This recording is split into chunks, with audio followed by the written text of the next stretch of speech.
अभिवाचन. श्यामची आई. लेखक साने गुरुजी. रात्र 37. अब्रूचे ढिंडवडे. अभिवाचक स्वर अनिल सोमणी. अब्रूचे धिंडवडे. श्यामने आरंभ केला. शेवटी आमच्यावर मारवाड्याने फिर्याद करण्याचे ठरविले. कोर्टात फिर्याद दाखल झाली. व्याज व मुद्दल मिळून 4,000ची त्याने फिर्याद लावली. दावा सुरू झाला. कोर्टात सावकाराचे देणे योग्य ठरले व सारी होती नव्हती ती मिळकत जप्त करून तिचा लिलाव व्हावा असा निकाल देण्यात आला. त्या दिवशी गावात दवंडी पिटली जाणार होती.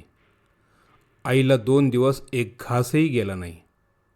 डोळ्याला डोळा लागला नाही. आई जगदंबे, शेवटी या डोळ्यान देवत अब्रूचे धिंडोडे होणार ना? या कानांनी ती दुष्ट दवंडी ऐकावयाची. माझे प्राण ने ना गाई, नको हा जीव, अशी ती प्रार्थना करीत होती. पुरुषोत्तम शाळेत गेला होता. घरी आईला खूप ताप भरून आला व ती अंथरुणावर पडली. ती तळमळत होती व रडत होती. सकाळी 9 वाजायची वेळ होती. महार ढोलके घेऊन गावात दवंडी देत होता. तो ठिकठिकाणी उभा राहून, आज भाऊराव यांच्या घराची दुपारी जप्ती होणार आहे वगैरे ओरडत सांगे व ढोलके वाजवी. दुसऱ्याच्या मानहानीत आनंद मानणारे काही जीव असतात. त्यांना आनंद होत होता.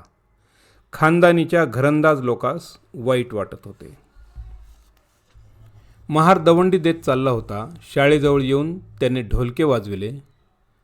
सारी मुले ऐकू लागली. त्याने दवंडी दिली व पुढे गेला. माझ्या भावाला मुले चिडवू लागली.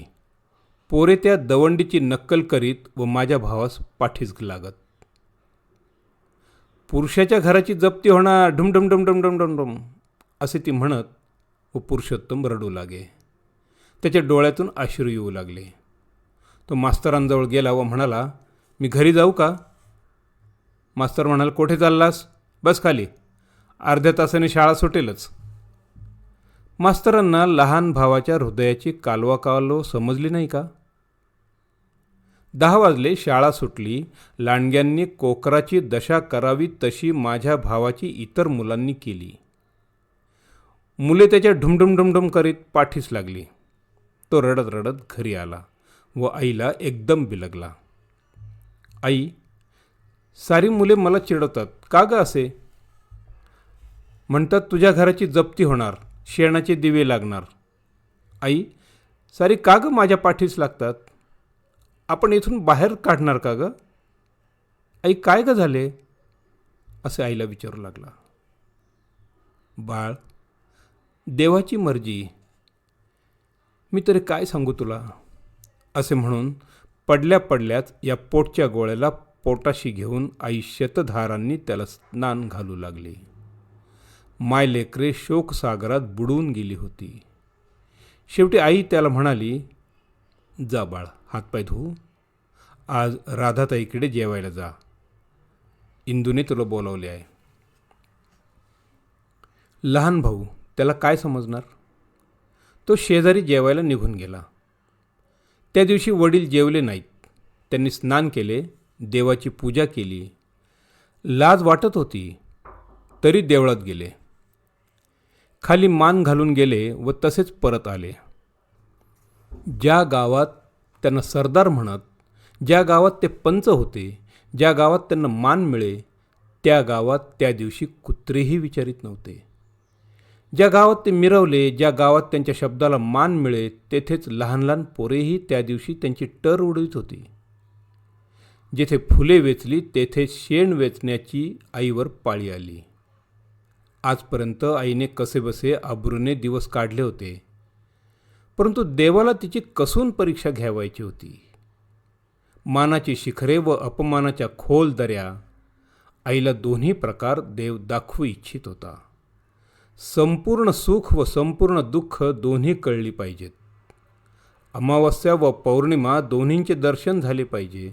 या संसाराचे संपूर्ण ज्ञान ती मोठी आई माझ्या छोट्या आईला करून देत होती. दुपारी पोलीस, कारकून, तलाठी, सावकार, साक्षीदार आमच्या घरी आले. घरात स्वयंपाकाची 4 भांडी ठेवून बाकी सारी एका खोलीत त्यांनी अडकविली. आईच्या अंगावर दागिने नव्हतेच, मणी मंगळसूत्र काय तर राहिले होते. होते नव्हते ते त्या खोलीत टाकून त्याला सावकाराने कुलूप ठोकले, सील केले. आम्हाला राहावायला 2 खोल्या मोठ्या कृपेने देण्यात आल्या. ती मंडळी निघून गेली. आई इतका वेळ उभी होती. केळीप्रमाणे ती थरथर कापत होती. अंगात ताप व आत मनस्ताप. आतून बाहेरून ती भाजून निघत होती. मंडळी निघून जाताच आई धाडकन खाली पडली. आई आई असे करीत पुरुषोत्तम रडू लागला. वडील आईजवळ गेले. तिला अंथरुणावर ठेवण्यात आले. थोड्या वेळाने आईला शुद्ध आली व म्हणाली, ज्याला भीत होते ते शेवटी झाले. आता जगणे व मरणे सारखेच आहे.